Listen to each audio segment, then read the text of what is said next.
Good evening, everybody. Pranam. Namaste. I'm Mayura Patel from Gayatri Pariwar, UK, Croydon.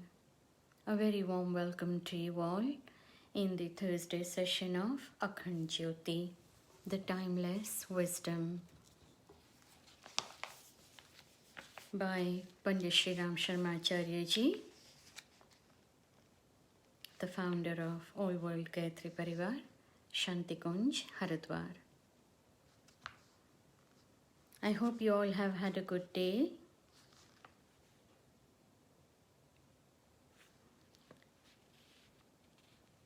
And this is the English reading from the Acharyaji publication of Gayatri Pariwar. So in today's article, we are going to talk about become a part of the solution, not the problem. I repeat, become a part of the solution, not the problem. Today we are living in an age that is full of problems. All of us seek solutions to these problems and want improvement in our society. But in this quest, we begin to have hope and expectations from others. We are more conscious of our rights than our obligations. We want to relax happily after shifting the entire burden of responsibilities on other people. Who are other people? For example, our parents, guardians, elders, government, administration, social leadership, and mentors. When society and people do not function according to our aspirations, we begin to blame them. Without sparing anyone, we start to blame the Almighty and also change our object of devotion. So true, isn't it? That today everybody wants to help, everybody wants to bring a change. But in doing so, in that process, what happens is that too many expectations are born. And too many people start thinking of their rights, of their places, of their status, of their position. And instead of becoming a doer, instead of performing a task, instead of helping others and encouraging others to do a task, we see that a lot of people, they are more than happy to just pass on the responsibility to someone else to do it, because they want to keep their freedom intact.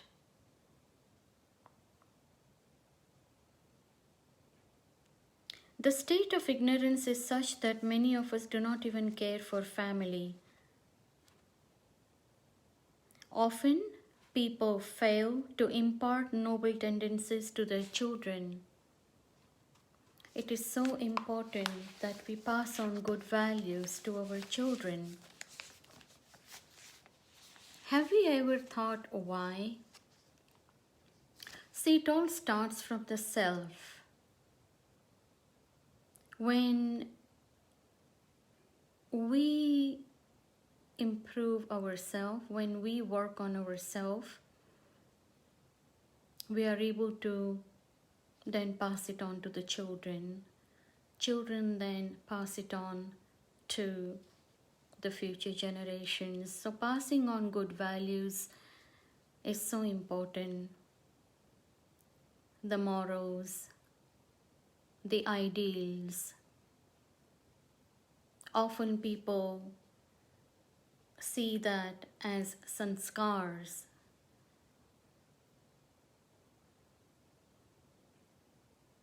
So, a good human being, a good family contributes to the good in the society. A good society contributes in the larger community.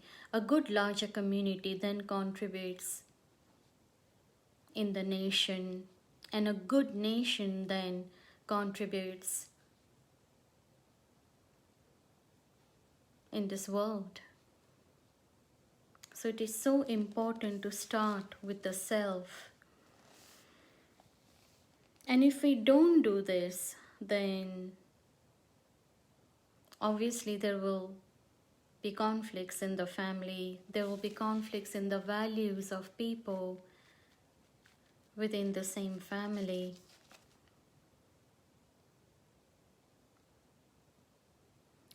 Further, it says, in the blind race of selfishness, we are even suffocating the nature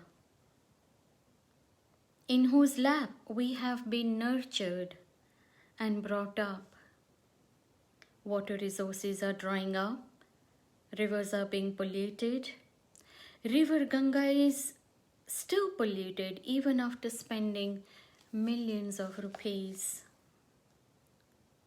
The water of River Yamuna is no better than that of a dirty drain. And we still consider them as our sacred rivers without taking care of them.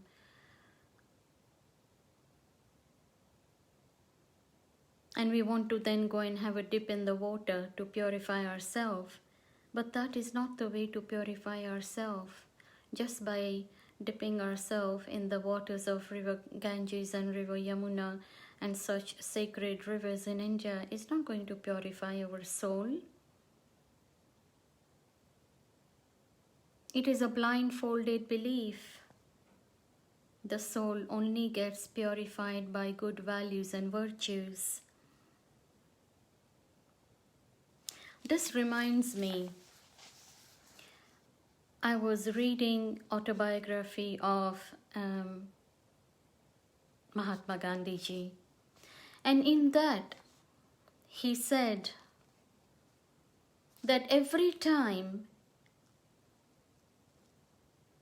he felt lost and he needed a way, what he did was he picked up Bhagavad Gita and he just randomly opened a page from it, and then he used to find his answer, his way in Bhagavad Gita. So what does that mean? That the answers are found in the holy texts.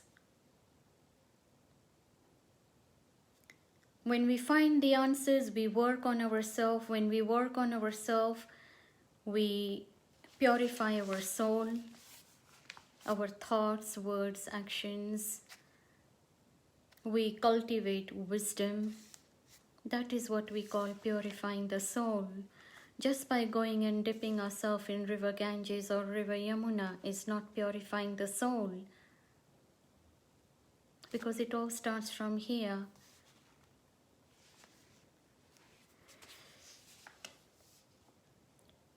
Today it has become a trend to merely observe the rituals and try to plunder the entire spiritual merit. Spiritual merit means the punya.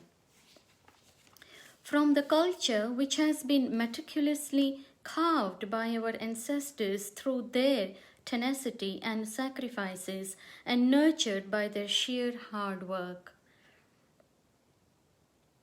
In this scenario, it would be nothing more than foolishness to aspire for a better life and liberation after death, only by observing religious rituals.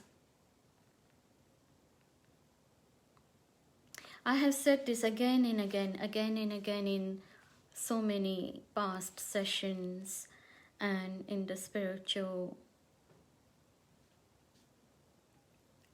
gatherings previously or class, that only by doing religious rituals we are not going to get punya. Our karma is very important to purify our thoughts, to purify our actions, to do good to others. That is what is going to build the punya. And that is so important. I want to share with you something that I was listening to earlier this morning. And in one of the talks, Param Pujya Gurudev says that become. Don't be just a doer, as in don't just go and do community work or seva. That alone is not going to help you. First, you need to become. What does he mean by that? To become means to purify our thoughts, words, actions, to work on ourselves, to find our own faults, to rectify them. That is our first and foremost duty, to find faults within ourselves and to try and work on them, to put them right. So Param Pujya Gurudev says, bano, pehle bano, phir karo. So what he is trying to say is, be yourself first, a good person, a person with values and virtues. Then you do the seva.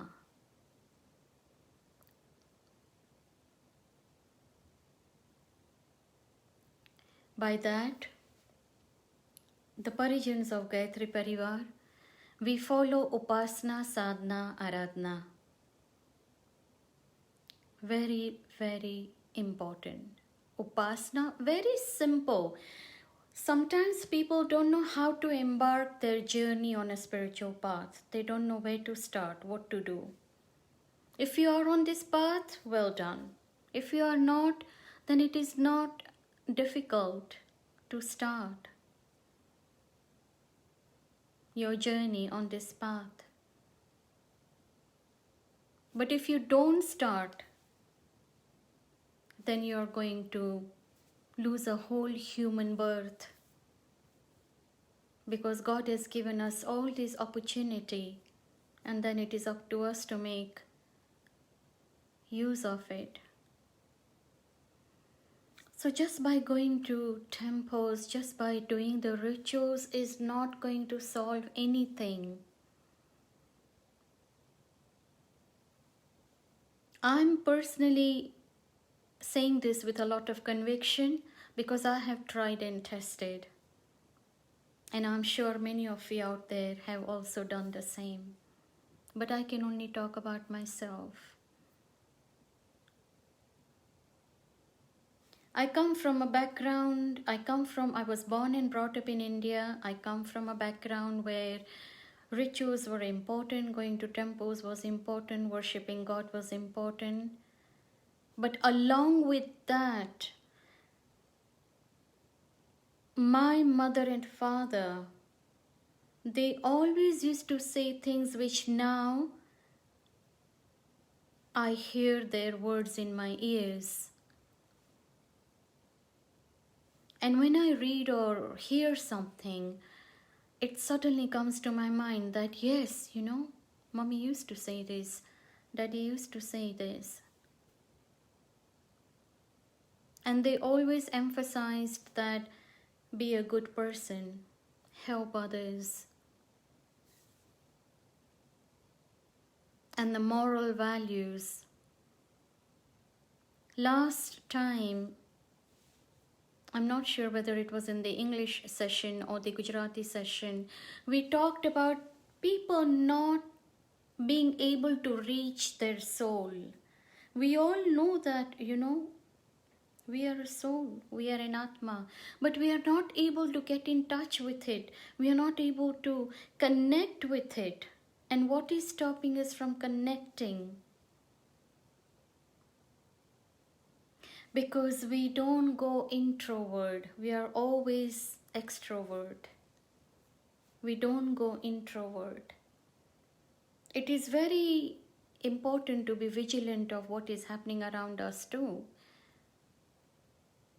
But it is more important to even see and look within ourselves and try to figure out where we went wrong or we are going wrong, and what work needs to be done with ourselves first.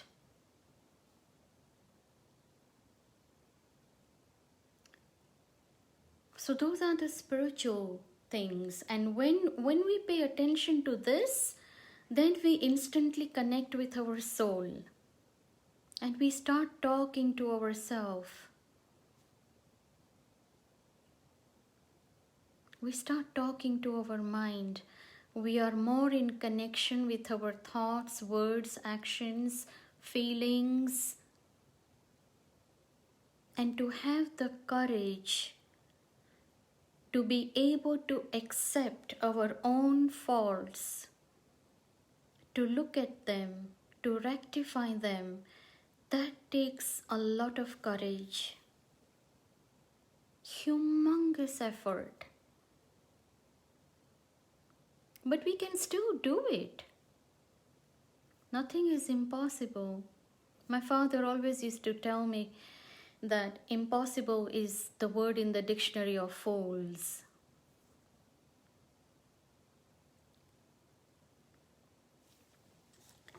So only rituals, only blindfolded following the traditions is not going to help us purify our soul.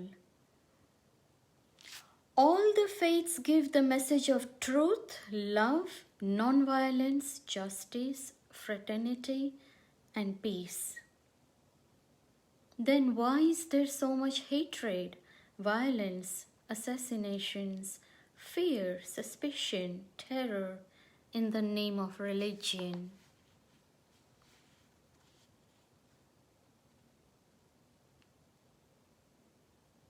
It is a big question, isn't it? We all know that no faith teaches to have wars, no faith teaches to have a disruptive society, to harm other people. All faith have the same message. There is something else that comes to my mind while I'm talking about this, that there are different faiths, correct? There are different faiths. We are Hindus because we are born Hindu and we are following Hindu faith, which is nothing, any faith is nothing but a way of life. We are following that way of life. So on the outside, we all are different. But the color of our blood is same in everyone.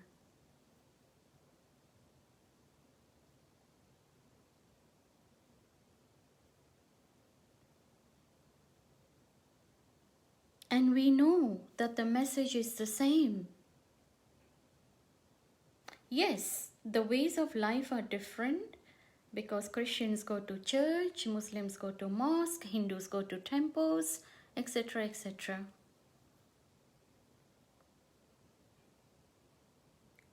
And also, everybody in the world also believes that there is one God. Hindus have many different gods, it's just a misconception. Hindus also have one God. We have different deities that we worship. So what happens is that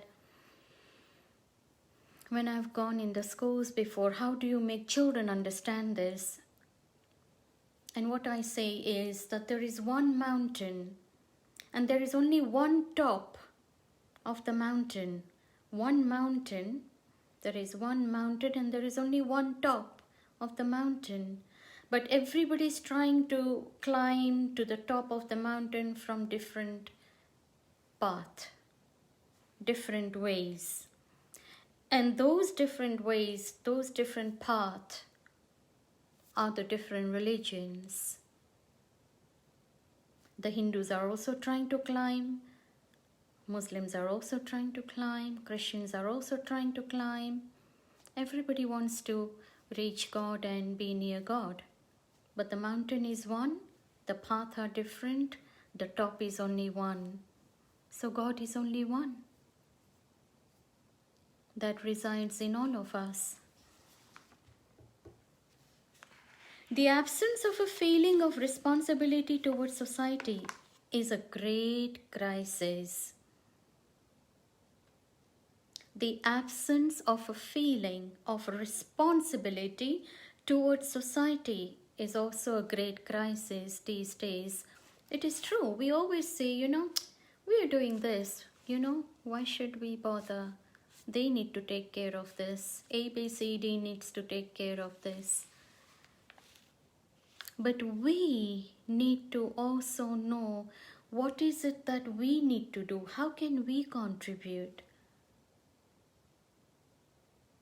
in a positive way?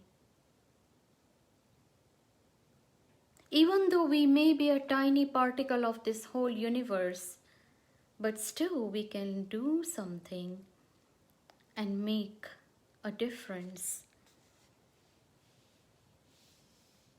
The intellectuals also have crucial contribution in maintaining the dynamism of democracy along with the administrative community. Their radiant leadership is significant in shaping the society. The virtues of self-abstinence, simplicity, nobility, honesty, altruism, sacrifice, and renunciation are life-giving to the society. So to be able to be a person of virtues, we need to practice these kind of virtues in our life. What are they? That makes us radiant. I'm going to read those again, which are just a few examples of a long list. The virtues of self-abstinence.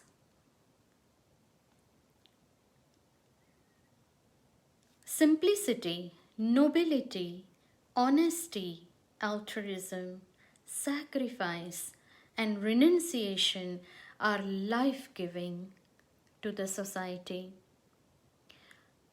It is important to practice these virtues if we want to purify ourselves. They inspire the mass consciousness to follow them, just like an engine. Such credible and trustworthy leadership had a crucial contribution during the phase of our independence movement, which has subsided substantially in recent years. The society has always given its support whenever it got such a leadership. So what is being said here is that when we have a good leader of virtues, then it is easy to follow a good leader. Some of us may call a guru. When we find a good guru who has virtues, knowledge, spiritual wisdom, sacrifices, gurus become an example through their own life. That is how we can recognize a good guru.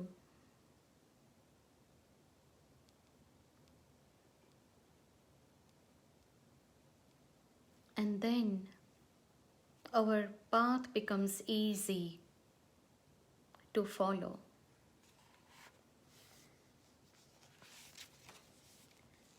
So what have we covered in today's article?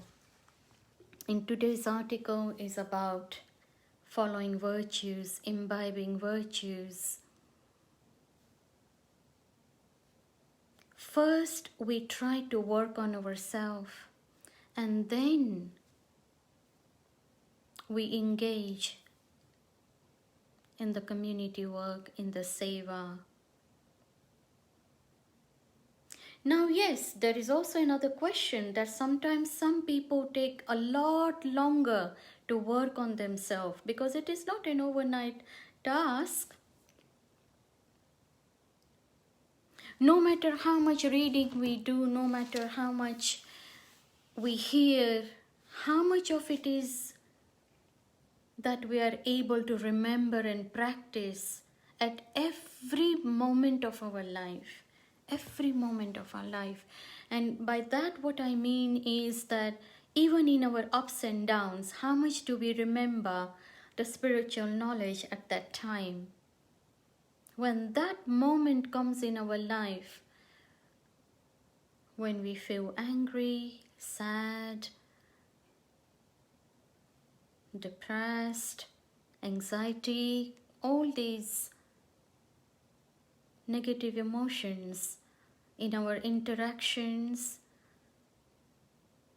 with people that we may find difficult to get along with, in that spur of the moment, do we remember the spiritual knowledge? Number one, the question of remembering comes if we have taken any spiritual knowledge. And when we have not taken, we don't know how we handle that situation.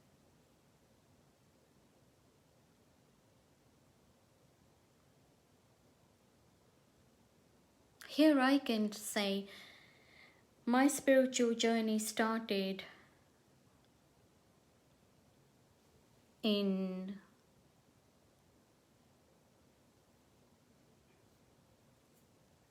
2002 with Gayatri Pariwar. So I've been a Gayatri devotee from a very young age in my life, since I was 16. Now just imagine, I had an opportunity to join Gayatri Pariwar from 1998. And it took me 4 years to get myself into it. And then I finally joined in 2002. The point I'm trying to make is that no matter what we want to do, how much we want to do, everything takes time. God also did not make world in one day. So we need to give ourselves time. Param Pujya Gurudev said, "Pehle bano, phir karo." Work on yourself first, then you do samaj seva, community work, helping others on this path.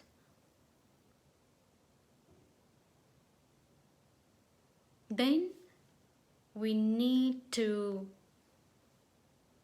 also take personal responsibility in how we can make a positive contribution in the society.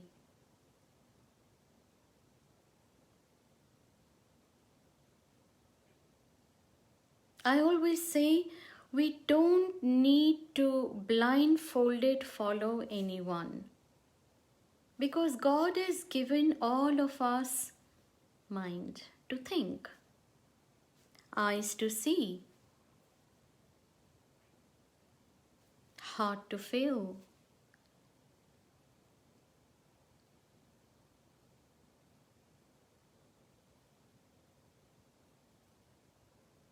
So it is not important that we follow blindfolded and we just do it.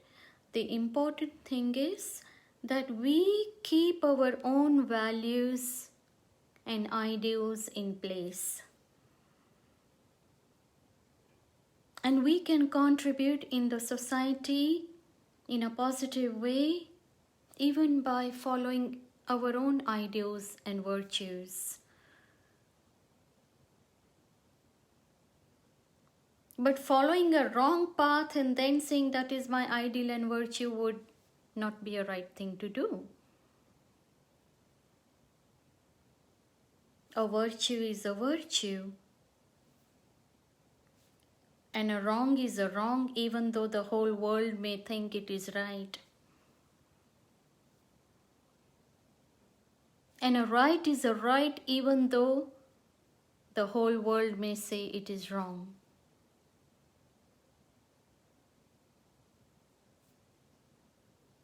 Who are we to judge? We just have to follow God's path. And God sends His ambassadors to help us, and we see them as our leaders, as our guides, and as our guru. I hope this session helps you. We all are in the same boat, as I say in every session. I hope these sessions are being useful to you.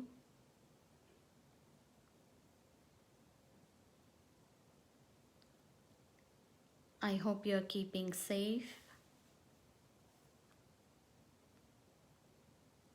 Please do try to meditate, even for 5 minutes, 2 minutes, 1 minute, half a minute.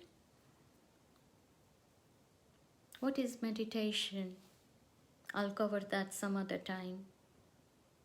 Even if you can just sit in silence. And here is a small tip I would like to give you. When our mind goes into a whirlpool of thoughts, what we can do is, the way to step out of it is, this is what I do and I'm sharing with you. You instantly do Anulom Vilom Pranayam. And you can come out of it.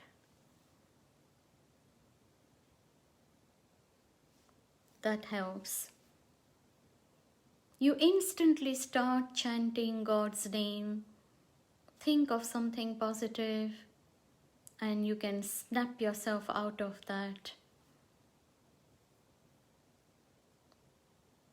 whirlpool of thoughts. We all can try. Param Puja Gurudev says, Utho, himmat karo. Wake up, arise.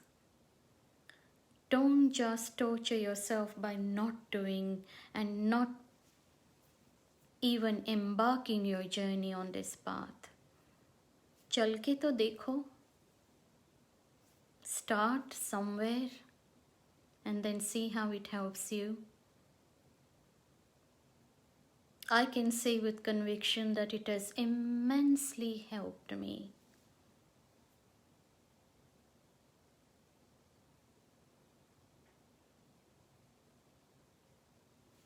If it has helped you, if you have already helped yourself, then take an initiative to help someone else. Mother Teresa says you don't need to do it in masses. Do it one-to-one.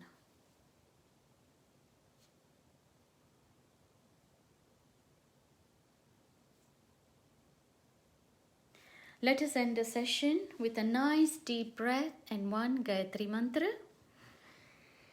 So take a nice deep breath wherever you are sitting.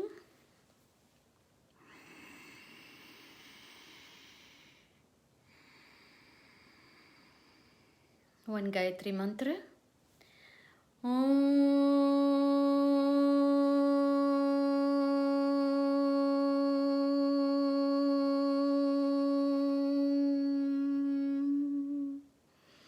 Bhurbhuvah swaha tatsaviturvarenyam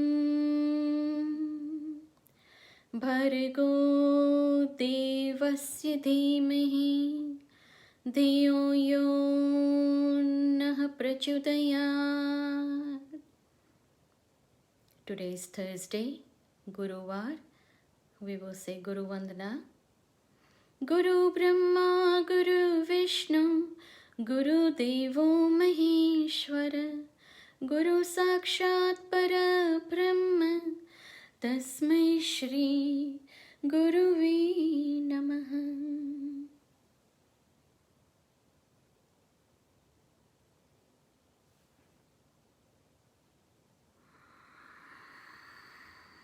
Thank you so much for joining here, everybody. Thank you so much for taking your time out to watch these videos. And we are truly grateful that you are supporting us in this. And I hope you are finding it useful. I'll be doing a Gujarati session on Sunday, the Rishi Chintan session. I usually do it in the evening, so I would say that I'll do it at 7:30 on Sunday evening so that everybody gets a good chance. If you like it earlier, then you can just message me and say if it is easy for everyone to attend earlier on Sunday. I personally think that 7:30 would be a good time because it is a time that everybody can remember now after a whole days of time with the family and chores. Also, this is the year of a grand Kumbh Mela in India. Gayatri Pariwar has taken a humongous task of bringing Kumbh Mela to everybody's home worldwide.